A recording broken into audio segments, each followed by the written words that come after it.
How is Schneider Electric doing when it comes to conversion rate optimization? Taking the efforts? Are they showing they do or not? In today's audit of the 646 Booster Audit, we will have a look at Schneider Electric, and one of the 6 elements we will review today is conversion rate optimization. In the spider web diagram, we've set it all to 1 point, so we get this small yellow circle here. Maximum score would be a full-blown big circle with 5 points. All set as 1 is the small circle. So the yellow column here in the middle, that's the CRO section, and this is truly an example of a minimal viable product, as I'm developing this in real time. During a week, every day, I am taking one of the 6 key elements that I think are important for a website if they want to scale their business using advertising or efforts in social media or efforts in content marketing. Any effort you want to put in, make sure your website is in good order and take into account these 6 elements which are required for that to get ready to boost. And let's just get started. Before to even think about optimization of conversions, the first question is, are they measuring? So let's have a look at the website. Let's go to the global site, the .com. In other audits, in other sections of this audit, I will go into the concept. Is it clear what they're doing? I will go into the content, as I did with Adidas yesterday, to see if all logical elements are present sufficiently. And now we're having a look at the conversion rate optimization. The conversion is a desired action of the website visitor. Usually that is a sale or a lead. So let's have a look. Maybe we can identify what their leads or sales are.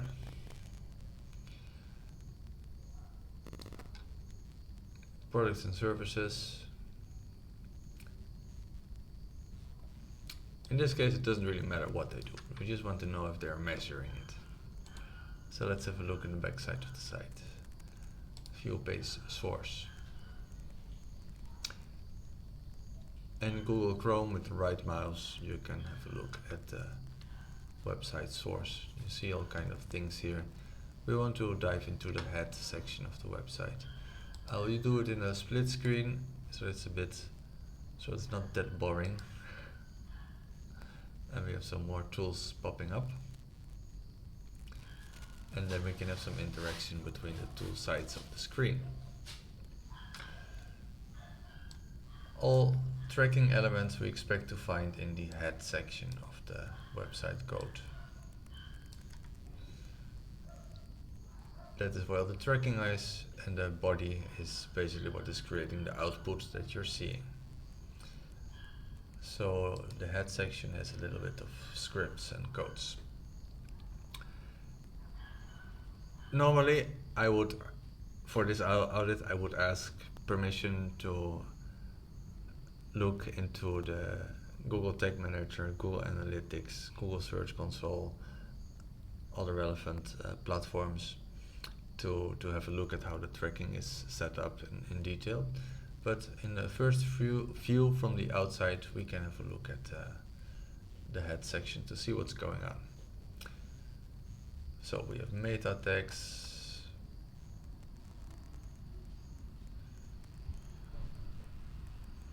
going straight into the navigation. It is a bit strange. This code feels heavy already. I wonder what is the loading time. So yeah, here I see Google Tag Manager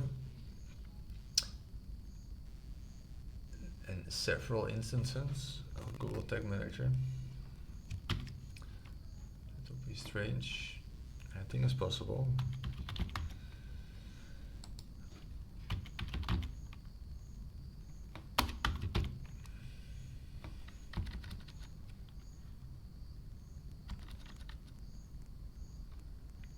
A little patience.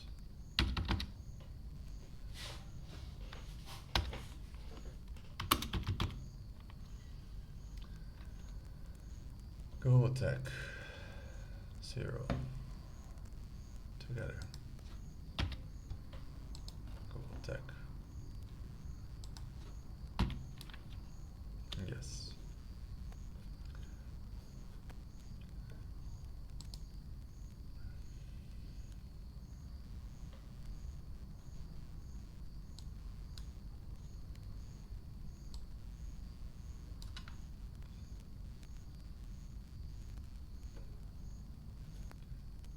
Patience is a great virtue, people.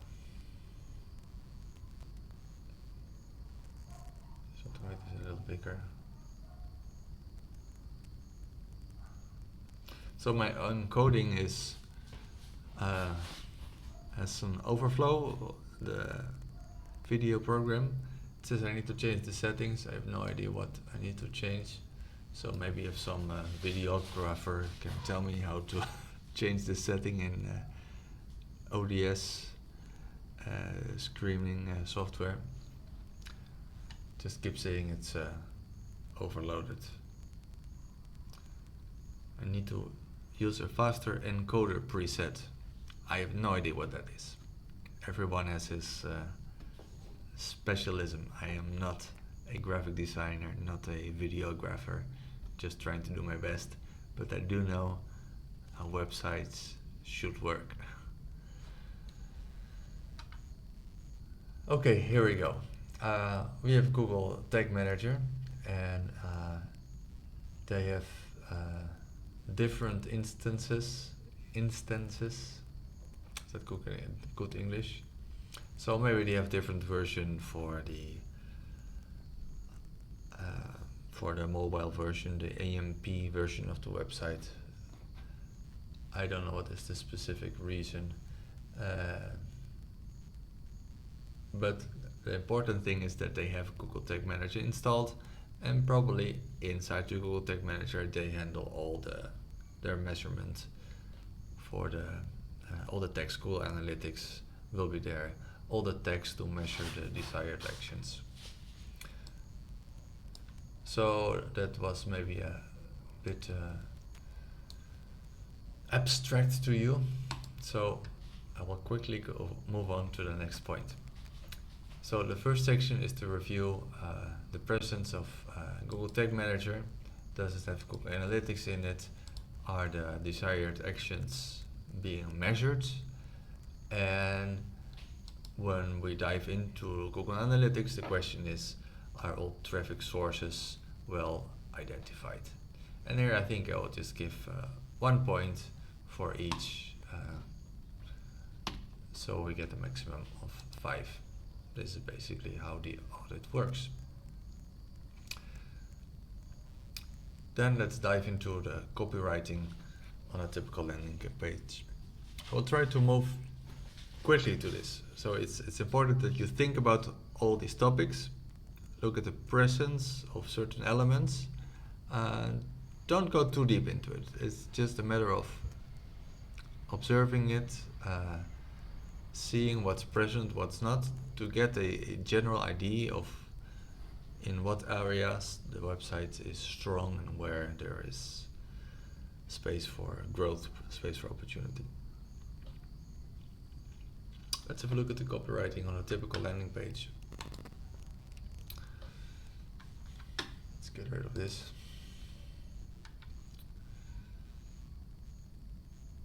So I want to see a service. For variation, we're going to have a look at the servers. Yesterday we looked at football shoes of adidas. So randomly stop. Yes, safety services.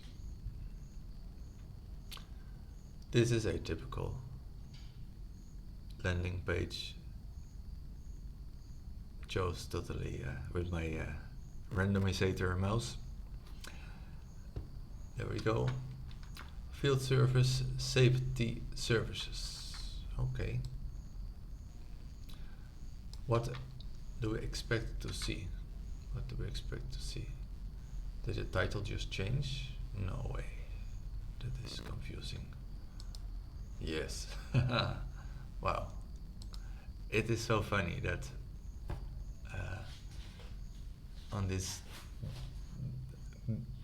big corporate business, you would expect everything to be crystal clear for the user, but there's confusing stuff going on. I wonder, when I look at the copywriter, I picked out 5 points. Is the prospect well identified?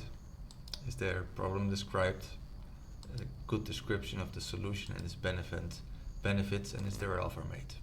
Let's have a look. Operations managers improve safety.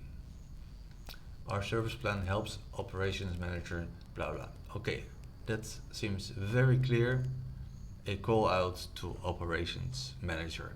If you're an operation manager and you get to this page, you know this page is written for you. So that is very good. But I got confused about this. Safety services. That is very general. Of course, the landing page is safety services, but this would be better with a like a title, subtitle. This header, switching header looks fancy, but it's confusing to me. Let's give them the point for the operation managers. Next, what is the problem? What is the problem with protecting people, assets, and the planet while balancing production and financial pressures is a challenge. There's a problem. If you have all these responsibilities to protect people, assets, and the planet while balancing production and financial pressures, you're responsible for all this stuff. Our proven safety expertise helps to minimize threats while protection. So the challenge is balancing production. That's a nice way to say that oftentimes production continues regardless of the safety. Safety last. Looking for balance. Somewhere back in the mind I hear the concept of safety first, anything. But okay, the problem is clear. Safety is a part of, that's not,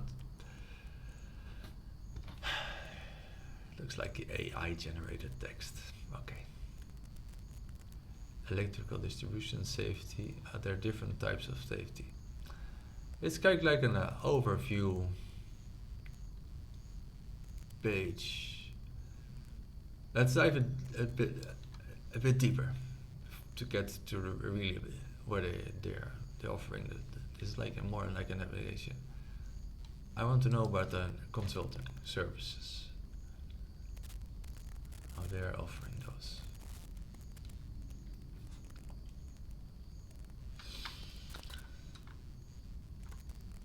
An eco consult audit. Okay.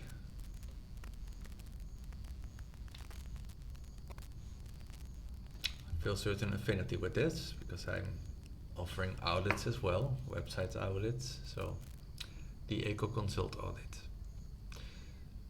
Get actionable insights to improve the safety, resiliency and efficiency of your assets and systems. Okay. For who? A consult audit provides a vision of where you are, where you want to go and how you want to get there. Prioritize visualization based specifically on your challenges and pain points. Yeah, what pain points? That's not too specific still.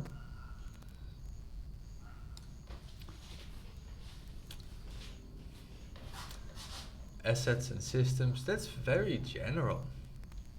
Going to take away the point. Going to just take away the problem is not clear, the prospect is not clear. The solution is clear. That's an audit they're offering. Why would I take their EcoConsult audit?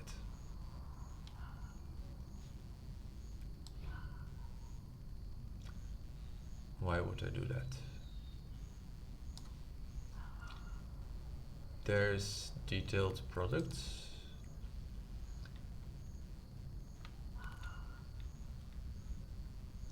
Assessment services. Electrical safety. Now I want to do the EcoConsult audit.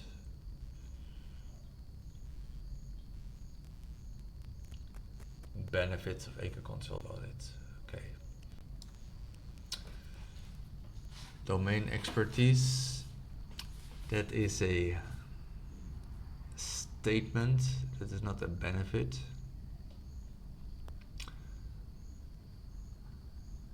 Operator and electrical safety. Identify deficiencies. That is a benefit to identify deficiencies. So that's a benefit. After that, you'll get that. Yes, that's a true benefit. Energy efficiency. Assesses existing power factor correction status and define an optimized power quality strategy. And define an optimized power. Okay, yes, I will get an optimized power quality strategy. That's good. Another benefit.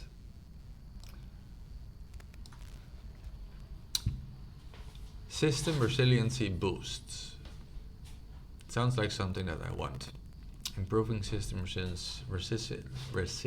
So this is a tongue breaker. Improving system resiliency through power system architecture, design review, and upgrades. Yes, give me that.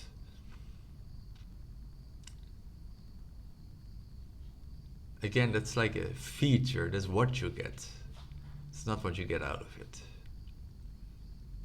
Or it is. It is, yeah. The resiliency is what you get out of it.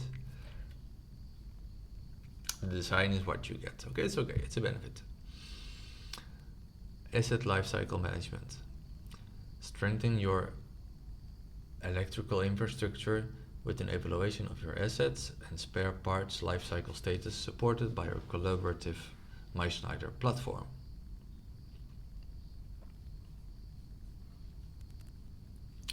Okay, stronger infrastructure because there's more insight in the lifecycle management of the assets. That's a benefit. Cool. Okay, example of how the benefits are made. Perhaps it's my English, but when I read this aloud, I struggle to get it out of my mouth. So perhaps it's possible to put it in more easy writing. But okay, I understand this is also somewhat technical language, but I would say a system resilience boost and not a system resiliency boost. Tell me if I'm right or wrong there.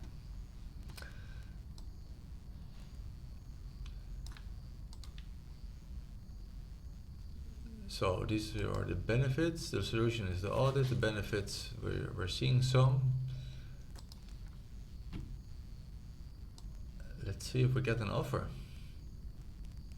Yeah, features. I don't care so much about the features. I want to know benefits. What do I get out of it?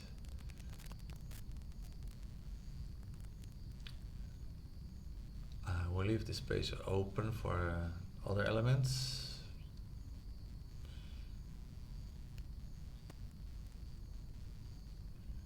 the only call to action I see, call to action is another element as well.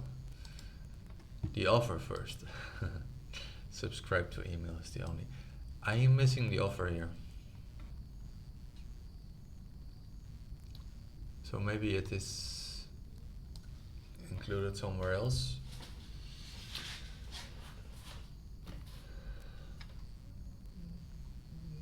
Contact support.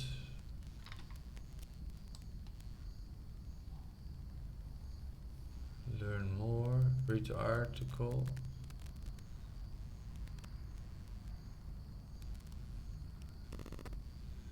So should I download the white paper?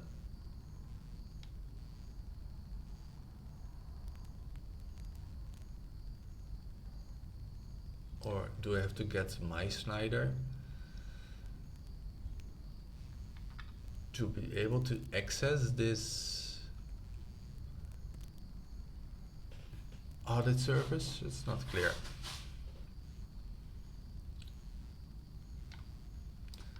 I will go back into the solutions. Let's go until the Consult Audit.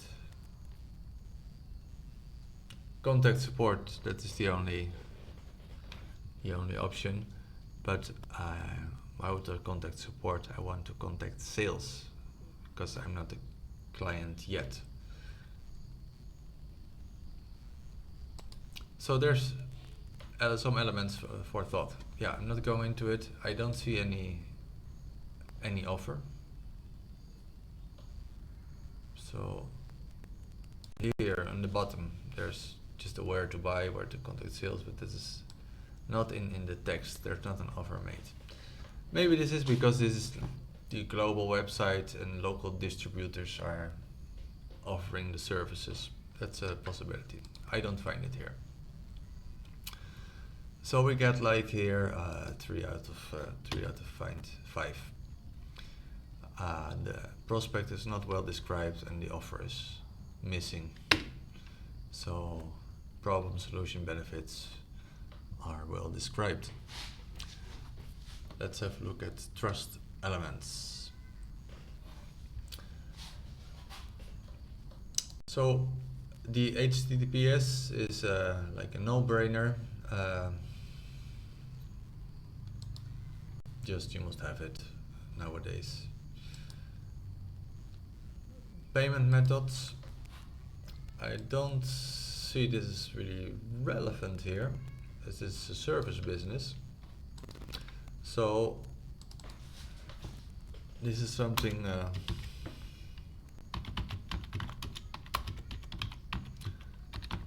I need to change for something else so that this stays relevant for product and service. We did have some testimonials here in the overview, I think.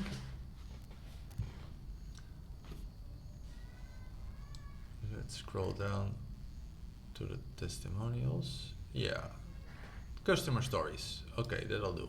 Testimonials. So that is good.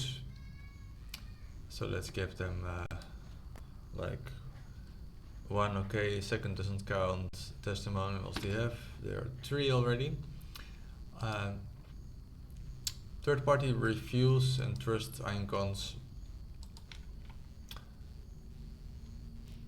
Let's see if we can find any.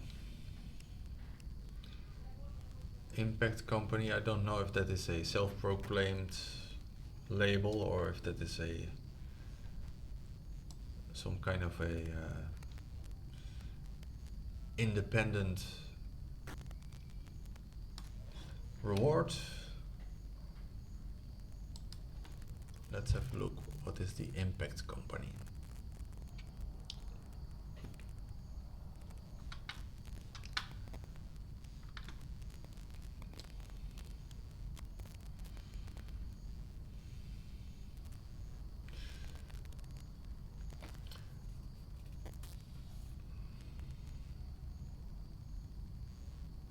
You know, this is funny. I will not investigate this. It looks like they made their own label up. but that's okay. It looks like a third-party trust icon and it serves a test. So the other thing I don't see is third-party reviews. So they got the trust elements available. Readability.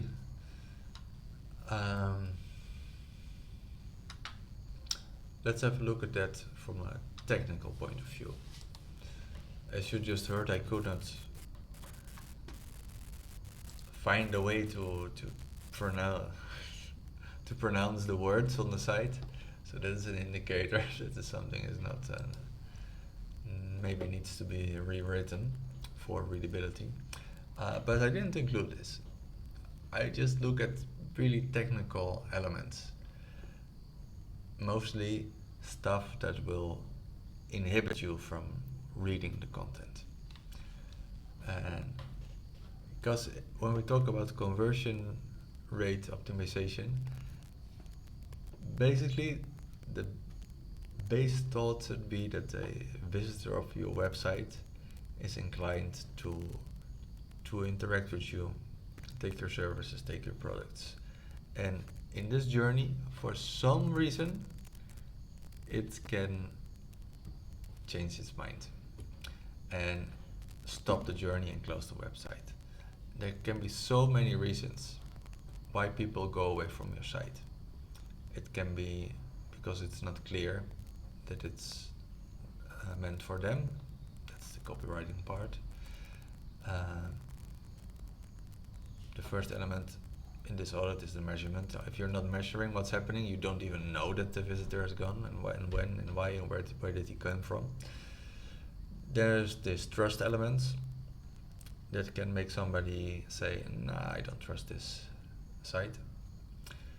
And this next section is all about readability. A bad designed website can cause that certain texts are not well readable. In this case, I don't see anything strange, so that's not the case here. Poor contrast is an often find cause for bad legible text. Not the case here, although you can doubt the green on the white background, but fairly good readable. Fonts have to be large enough and consistent throughout the site.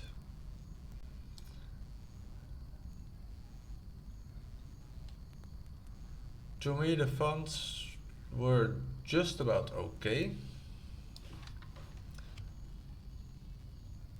Yeah, it's really at 100%. Could be a bit bigger, slightly bigger, but that's just okay. That's just okay. No real complaints about that one. Is it fully responsive? Let's test that. Again, in Google Chrome, the right mouse, we have a little emulator integrated there for a quick check here. To toggle this toggle device toolbar, toggling it. There you get the mobile view. Wait till it's fully loaded. Where's my phone? I'll double check this. Always good to double check.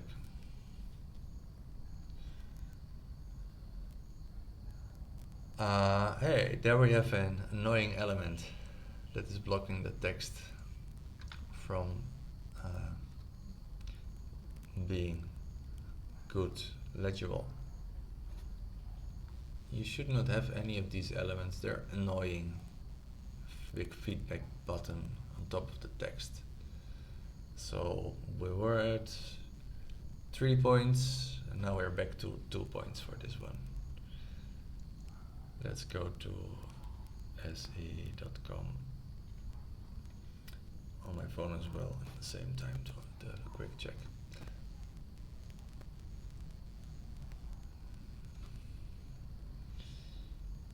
Cookie bar.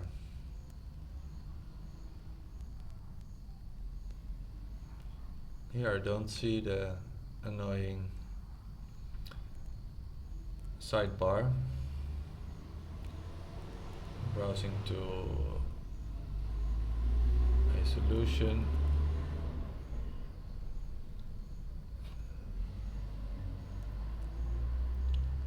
All is visible. Hamburger menu. Hamburger menu is this one here on top.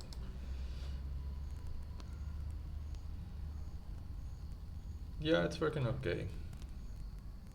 Just on this preview, this sidebar button is inside. Maybe it's not on all browsers. Let's move forward. It was just a nice example. Spacing, same thing. If it's too big of, so I will get 4 of the 5 points just for the button in the preview that was hovering over the text. This one very similar, actually, more about distractions. If there are any pop-ups, banner ads, these distract. So if there are any ads for affiliate link above the fold, any link above the fold, that will distract your user and move away from your site. So let's take another example page and see if there are any external links or distracting links on product pages. So let's say I want to buy an electric vehicle charging station or a solution for my office to offer my employers or for my city. Electric vehicle charging. Discover our range of e-mobility solutions with EV charging stations. Okay, give me one. Where do I buy?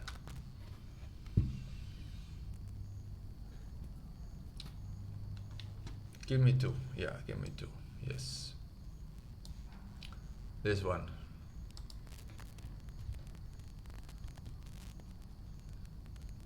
As in Little Britain. This one. You know that one? Remember it? Yes, I want one EV Link Pro.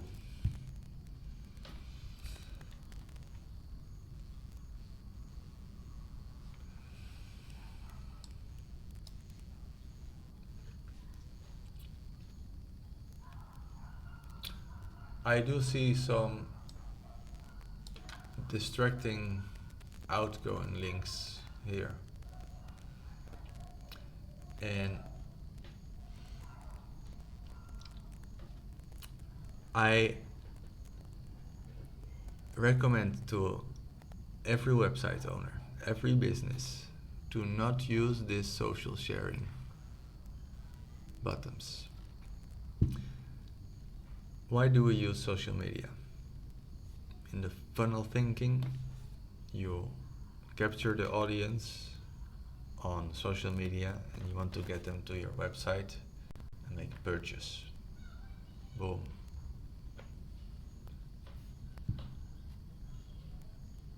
You don't want them to go here and say, this is nice, I will share it with my colleague and maybe he will have a look at it. No.